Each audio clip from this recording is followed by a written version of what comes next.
ඈති පහක් තමයි වෙනවා. නැත්නම් ඒ වල නැත්තම් උයන්නත් මොකද මෙහෙ දැන් අර පාරවල් මතන් අර මේ දැන් දැනින්තරට මාරු වෙද්දී දැන් හිතන්න උදාහරණයක් දැන් දකුණට වමට මාරු වෙන්න තියෙන පාරවල් කියලා මේකේ අර නිකන් අර මේන් රෝඩ් එකකින් ගිහිල්ලා වමට දැම්මත් ඒක මේ අර වමට දානවා කියන තැන පේන්නේ නැහැ. මොකද ඒ වගේ නිකන් පොඩ හංගලා වගේ තමයි තියෙන තැන.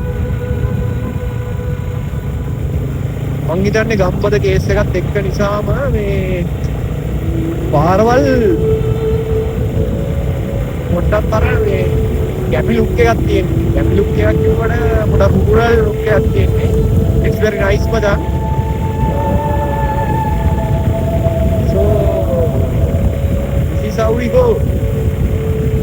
බලමංගෝ මේ ලස්සන බස් පාරට නැමිලා ඒ වගේ අර පොඩි අතු ටික පාරට එන ලස්සන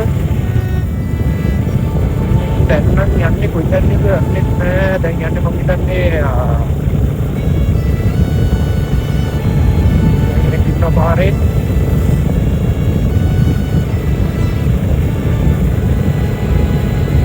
පාරට මහවිලක්කියට අරවන්න ඕන වමට තව කිලෝමීටර් 4කින්